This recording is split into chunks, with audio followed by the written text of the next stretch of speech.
우리 이 교회가 종교개혁 500주년 이야기를 이렇게 하는데 종교개혁이 뭐냐? 지난 주간에 이제 우리 전국적으로 우리 총회에서 이 신학 대회를 했습니다. 대전의 새로남 교회에서 시간을 가졌는데 거기에 참여한 어떤 분이 그런 이야기를 합니다.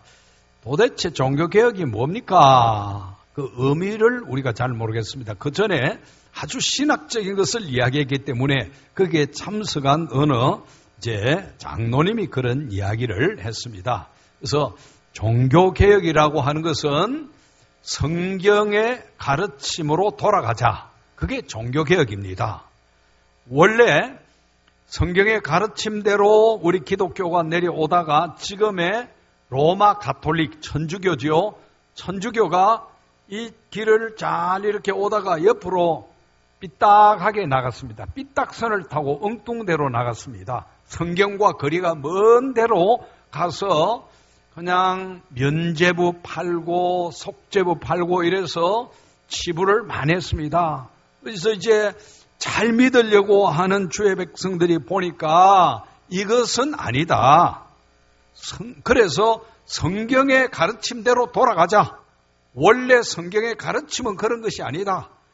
구원을 어떻게, 죄 용서함을 어떻게 돈을 주고 사고 팔 수 있느냐? 그건 성경의 가르침이 아니다. 성경의 가르침대로 돌아가자라고 해서 일어난 것이 종교개혁입니다. 그게 올해 500주년을 맞이한다 그랬습니다. 종교개혁이 뭐라 그랬습니까? 예? 예. 그럼 되겠지. 그래서 장로교회, 특별히 우리 장로교회는 이제 이 개혁주의라고 하는데 종교개혁을 이제 근간으로 삼고 있기 때문에 그렇습니다. 종교개혁은 혁명은 아니지요. 성경의 가르침대로 돌아가자라고 하는 이런 운동이었는데 이걸 우리가 알아야 됩니다. 누구 맨날 종교개혁 500주년 하는데 종교개혁이 뭐냐 물어보면은 종교개혁이라고 하는 것은 그렇다 이래 하면 종교개혁은 성경의 가르침대로 돌아가자는 운동이다. 옆에 있는 분에게 종교개혁은 성경의 가르침대로 돌아가자는 운동입니다.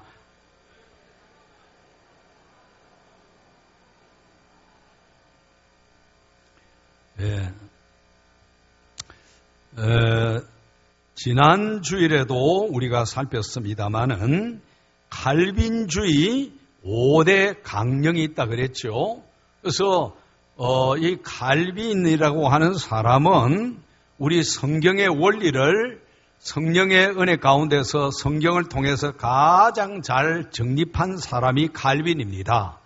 칼빈주의라고 해서 우리가 어떤 개인의 주장이나 사상이나 이념을 따르는 것이 아니고 칼빈이 성경의 원리를 가장 잘 정립을 했기 때문에 그것을 우리는 따르고 그래서 칼빈주의라고 이야기합니다. 우리 장로교에 몸담고 있는 우리는 다 칼빈주의자입니다. 칼빈을 따른 것이 아니고 칼빈이 잘 정립해 놓은 성경의 원리를 따르는 자들이다. 그런 이야기입니다. 그래서 칼빈주의 5대 강령이 있는데 전적인 타락이라고 그랬죠. 우리 인간은 다 타락했습니다. 전적 타락했습니다.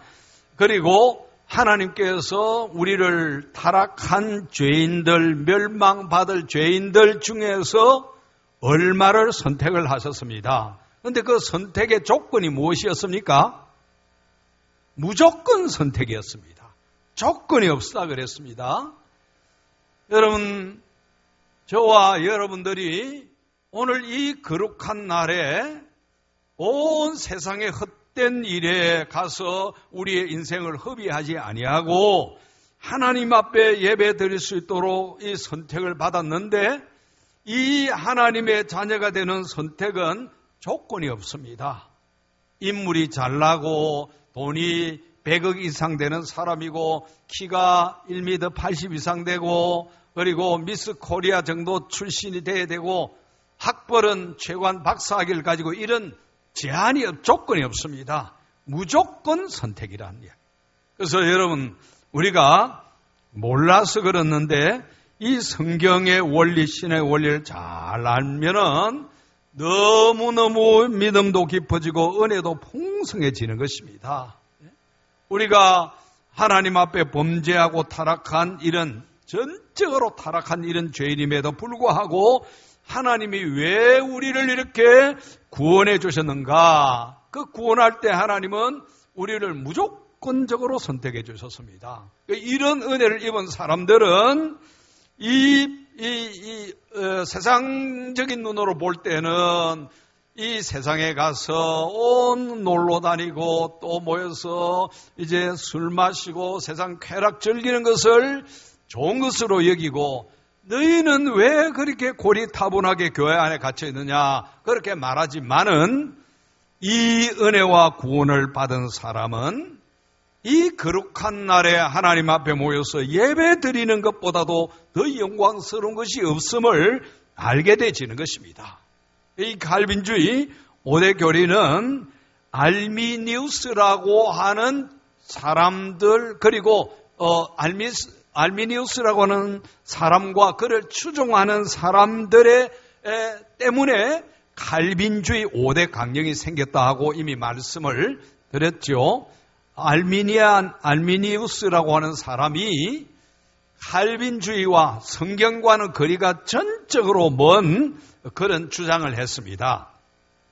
칼빈주의의 기본을 한마디로 이야기하면은 하나님의 주권 사상입니다. 하나님의 주권 사상, 칼빈주의 여러 가지 이야기할 수 있지만은 가장 중요한 것은 하나님의 주권 사상입니다. 그런데 이 알미니우스라고 하는 사람은 하나님의 그 절대 주권을 훼손하는 주장을 했습니다. 그래서 이제 돌트라고 하는 도시에서 이 성경대로 바로 살고 믿어보자라고 하는 신학 대회가 열렸는데 스위스, 영국, 독일 이런 곳으로부터 온 27명의 사절단과 84명의 교회 지도자와 18명의 정부 고위층들이 참여하는 이 대회의를 열었습니다. 회의가 몇 개월간 진행됐는가 하니 7개월 동안 진행이 되면서 154번의 회의를 거쳤습니다. 이게 정말로 성경에 맞는가? 성경에서 말하는 것이 바로 이런 의미인가? 그거를 154번에 걸쳐서 회의를 했습니다. 누가 한 사람이 내 생각은 이렇다. 그게 아닙니다. 그게 성경에 맞는가? 그게 성경적인가? 그걸 밝혀내기 위해서 그만큼 회의를 했습니다. 그래서 그때 결정된 5가지 항목을 칼빈주의 5대 강령이라고 합니다.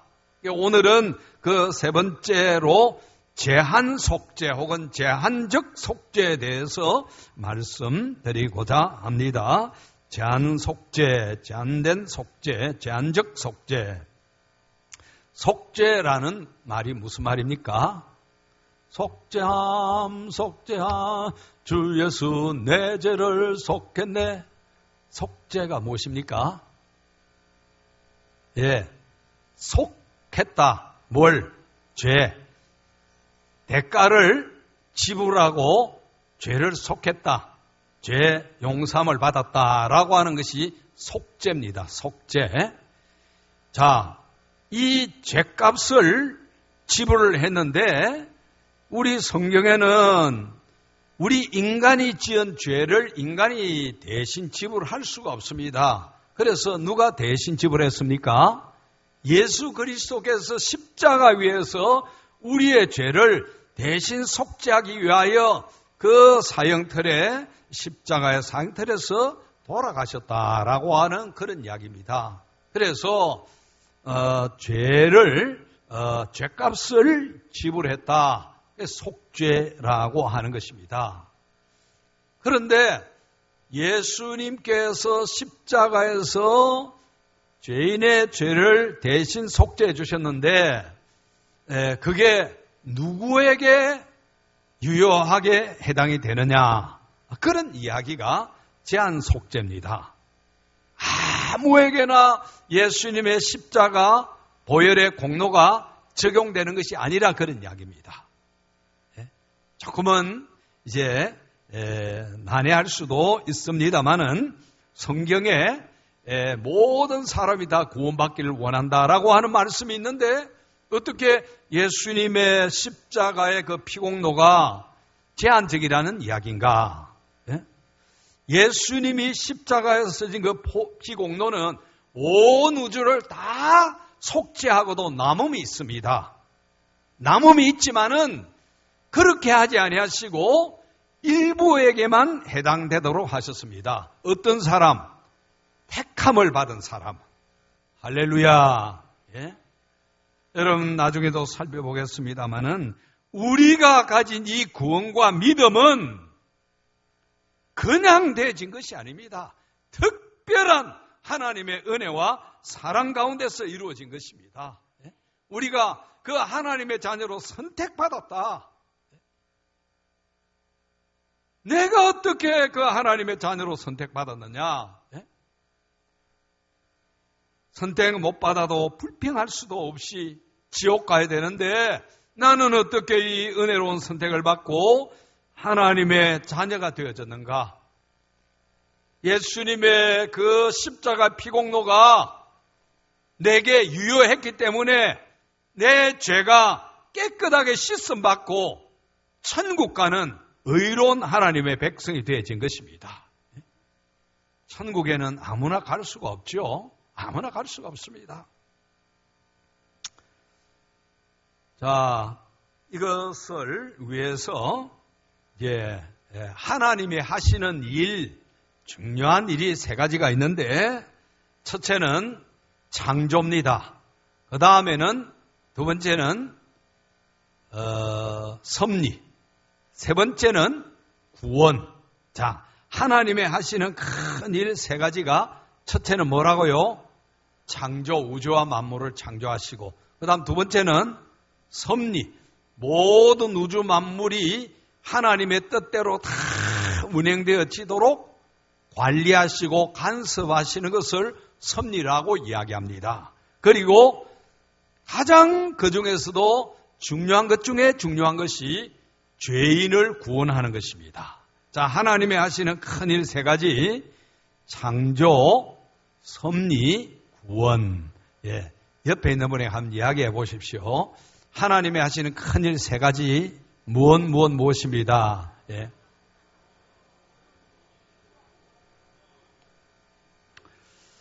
여러분, 우리가 잘 믿고 잘 아는 것 같아도 제가 좀 이따가 물어보겠습니다. 오늘 설교한 거 물어보면은 여러분 다 기억 못할 겁니다. 그런데도 우리는 내가 잘 알고 잘 믿는 줄로 착각을 하고 있는 겁니다. 이게 우리 인간입니다. 이게 연약한, 그래서 유한한 존재라고 이야기하지요. 하나님은 무한한, 한계가 없습니다. 지식에도 능력에도 모든 게 한계가 없습니다. 그러나 우리 인간은 유한한 존재입니다. 시간의 한계 밑에 있습니다. 그리고 공간의 한계를, 이 시공간의 제약을 받는 우리 인간이 아닙니까? 그런데 하나님은 그렇지 아니하십니다. 자, 웨스트민스터 신앙 고백서를 우리가 이제 한번 조금 화면을 통해서 보겠습니다. 신앙 고백서 제3장 6항을 한번 보시겠는데, 하나님께서 택한 자들을 영광에 이르도록 작정하신 것처럼 하나님은 어떤 자들을 영광에 이르도록 하셨습니까? 택한 자들. 할렐루야. 하나님의 영광에는 누가 들어갈 수 있느냐? 여러분, 여기에 이 영광스러운 하나님 앞에 나와 예배드린 이게 벌써 하나님의 영광입니다. 하나님의 영광. 이거는 이 땅에서 보는 이제 맛보기에 10,000분의 1도 안 됩니다. 천국에 가면은 그 하나님의 영광 속에 우리가 예배를 드리는데 이 세상의 예배는 우리가 다 제한을 받고 그래서 그렇게 그 영광스러움을 우리가 누리지 못합니다. 그런데 천국 가면요, 나 같은 죄인이 어떻게 이런 영광스러운 천국에 와서 하나님께 예배드릴 수 있겠는가? 여러분, 우리 인간이 얼마나 요한합니까? 이런 요한한 인간이 영광스러운 하나님 앞에. 여러분, 가끔 죽었다가 깨어난 사람들의 간증을 들어보면은 그 영광스러움을 말로 다 표현을 못하는 겁니다. 얼마나 영광스러운지. 바울은 세상에 잠깐 당하는 고난은 장차 올 영광과 좋게 비교할 수 없도다. 할렐루야. 예수 믿고 믿음 생활을 한다고 해서 내가 원하는 뜻대로 다 이루어지지는 아니합니다. 고난도 있고 역경도 있습니다. 그러나 그 하나님의 영광을 바라볼 때 이 세상의 고난은 그 영광과 좀 고급스러운 용어로 잽도 안 된다. 그렇게 좀 이해하시겠습니까?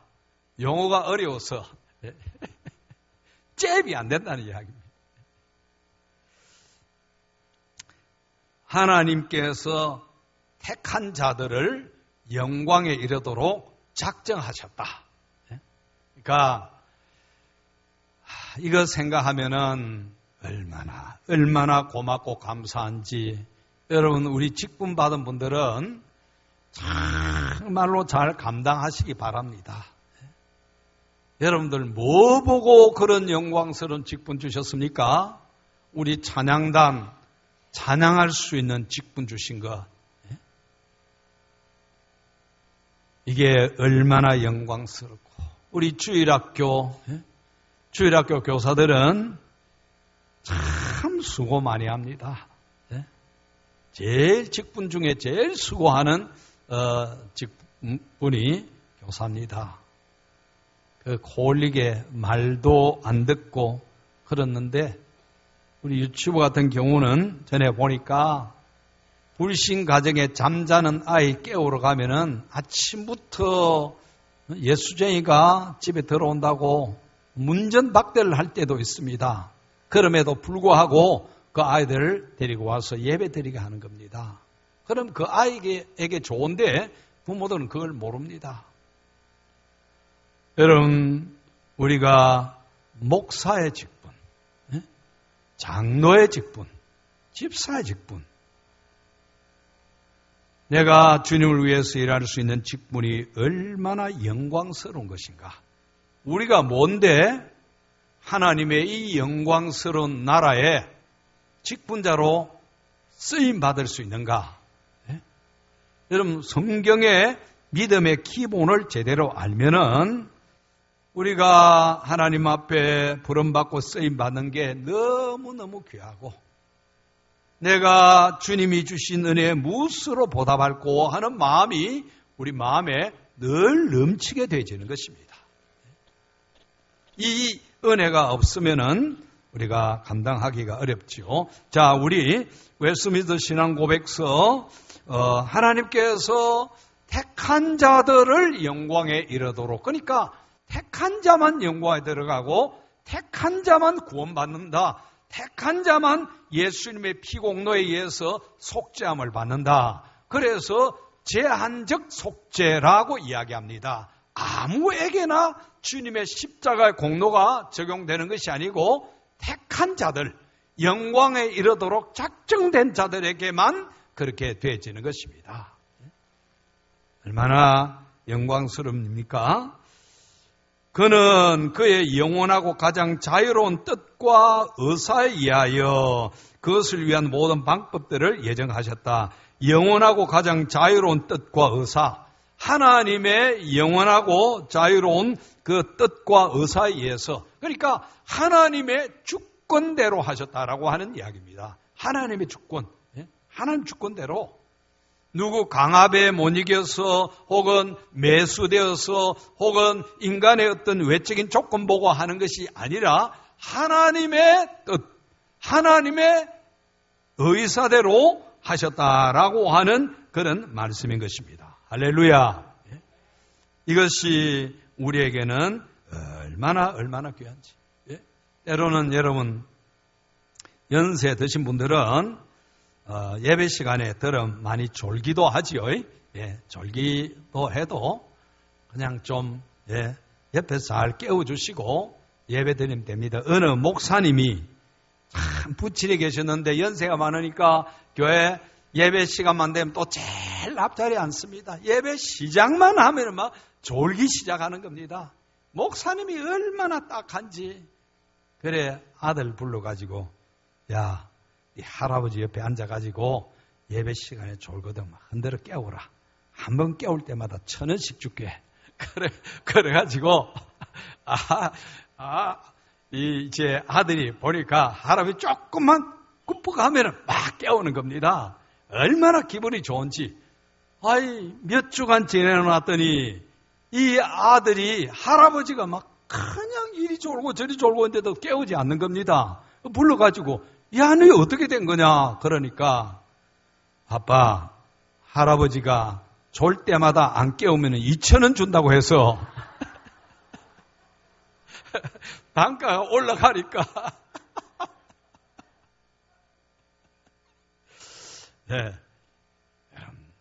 교회 오는 것 자체가 은혜인 줄 믿으시기를 주의 이름으로 축복합니다. 이 자리에 앉아 있는 것 자체가 은혜입니다.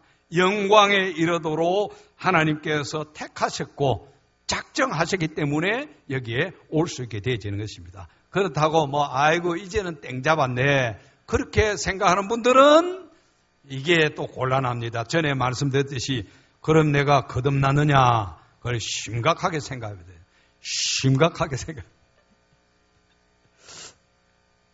자, 우리 신앙 고백서 조금 더 보십시다. 그러므로 선택받은 자들은 아담 안에서 타락했으나 그리스도로 말미암아 구속받으며 때를 따라 역사하시는 누구로 말미암아 성령으로 말미암아 그리스도 안에서 유효하게 부르심을 받아 믿음에 이르게 되며 의롭다함을 받으며 양자되며 성화되며 그리고 믿음을 통하여 구원에 이르기까지 그의 능력으로 보호된다. 할렐루야. 하나님께서 이처럼 선택하시고 작정하셨고 예수님이 십자가에서 죄값을 다 지불하시고 성령의 역사로 말미암아 이제 우리는 하나님께로 나아올 수 있는 길이 열리게 되진 것입니다. 하나님께로 오고 싶고 하나님께 예배드리고 싶고 하나님의 말씀대로 살고 싶고 그런 일들이 우리 속에서 일어나는 것입니다. 성령께서 역사하시기 때문에 그렇습니다. 자, 그 다음 중요합니다. 그 능력으로 보호된다 그랬죠. 능력으로 보호됩니다. 구원에 이르도록. 그래서 이것을 궁극적 구원이라 그랬죠. 혹은 성도의 견인이라고 했는데 이거는 다음에 우리가 또 살펴보겠습니다. 그 다음에 보면 오직 택함을 받은 자 외에는 다른 아무도 그리스도로 말미암아 구속받거나 유효하게 부르심을 받거나 의롭다함을 받거나 양자되거나 성화되거나 구원받지 못한다. 여기에 택함 받은 자만 이 하나님의 은혜를 입지 택함 받지 아니하는 자는 하나님의 부름을 받고 올 수도 없습니다. 하나님의 아들과 딸이 될 수도 없습니다. 거룩해지려고 애쓰고 노력하지도 않습니다. 구원받을 수가 없습니다. 오직 하나님의 은혜, 오직 하나님의 은혜로 이처럼 구원을 받는 역사들이 일어나게 된다. 그래서 우리가 모든 것 하나님의 은혜라고 이야기하지요. 하나님의 은혜로 이 쓸데없는 자 왜 구속하여 주는지 난 알 수 없도다. 우리 그 찬양 한번 들으십시다. 하나님의 은혜로 이 쓸데없는 자 왜 구속하여 주는지 난 알 수 없도다. 310장 뜻을 잘 새기면서 하나님의 은혜로 있을 데 없는 자 왜 구소하여 주는지 난 알 수 없도다. 내가 믿고 또 의지함은 내 모든 영병 아시는 주니 늘 보호해 주실 것을 나는 확실히 아네. 왜 내게 굳센 믿음과 보복음 주셔서 내 마음이 항상 편한지 난 알 수 없도다. 아멘. 내가 믿고 또 의지함은 내 모든 영병 아시는 주니 늘 보호해 주실 것을 나는 확실히 아네.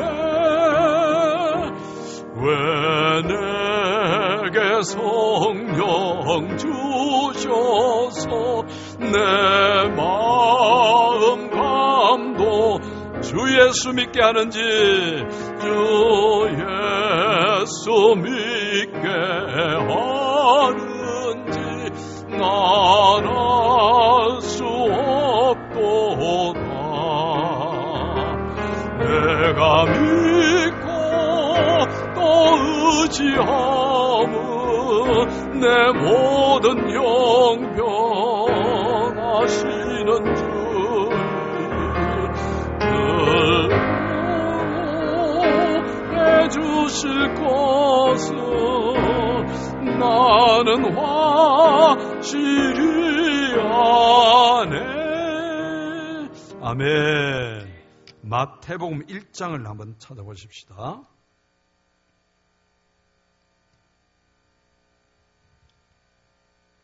마태복음 1장 21절 우리 다 같이 한번 읽으십시다. 아들을 낳으리니 이름을 예수라 하라.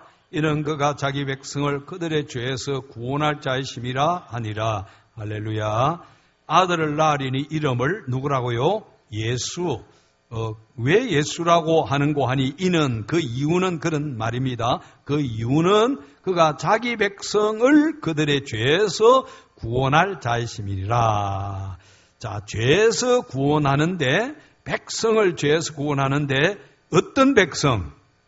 어떤 백성을 죄에서 구원한다고요? 자기 백성. 예. 성경에 무슨 백성? 자기 백성. 예. 자기 백성만 구원하신다. 이게 제한적 속죄에 해당되는 이야기입니다. 자기 백성. 자기 백성이 안 되면은 여기에 아무도 나올 수가 없다 그랬죠. 예? 나도 그렇고 여러분도 그렇고. 예? 여러분 보면은 뭐 아주 얼마나 멋지게 생기고 뭐 대단한 분도 있는데 이 하나님의 은혜 아니면은 뭐 이런 날 여기 왜 와 있겠습니까? 예?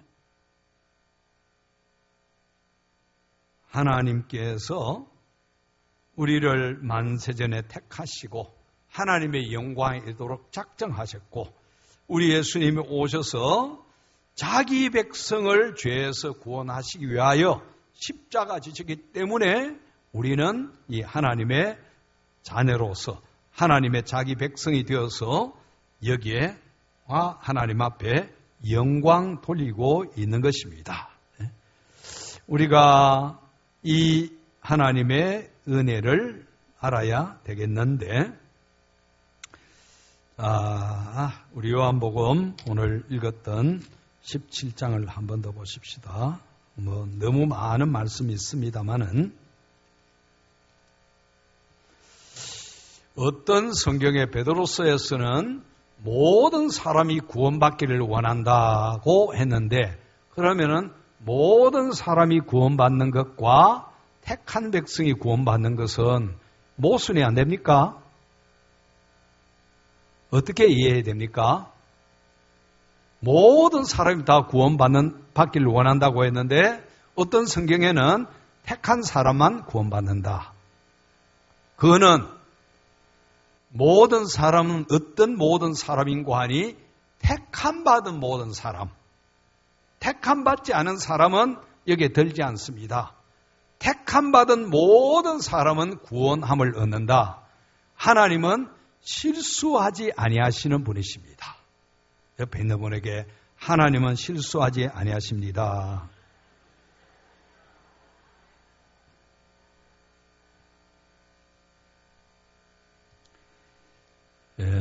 요한복음 17장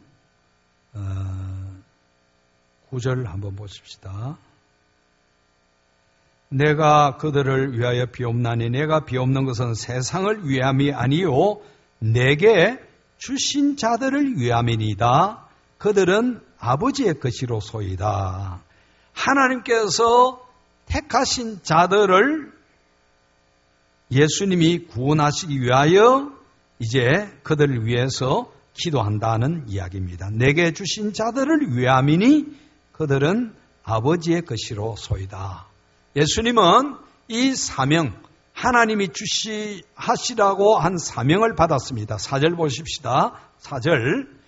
아버지께서 내게 하라고 주신 일을 내가 이루어 아버지를 이 세상에서 영화롭게 하였으니. 여러분, 하나님이 내게 하라고 주신 일을 이루어 드리는 것이 인생을 가장 잘 사는 겁니다. 하나님이 하라고 주신 일, 그걸 이루어 드릴 때 잘 사는, 예수님이 33년 사셨습니다. 그리고 공생에는 3년밖에 안 됐습니다. 그랬음에도 불구하고 마지막에 이제 십자가에 운명하실 때 내가 다 이루었다 그랬거든요. 다 이루었다라고 하는 것은 아버지께서 맡기신 일, 구원하는 이 일을 다 이루었다라고 하는 그런 이야기입니다. 그 일을 우리 예수님이 다 이제 이루시고 성령의 감동으로 말미암아 구원의 역사가 우리에게 일어나게 되어진 것입니다.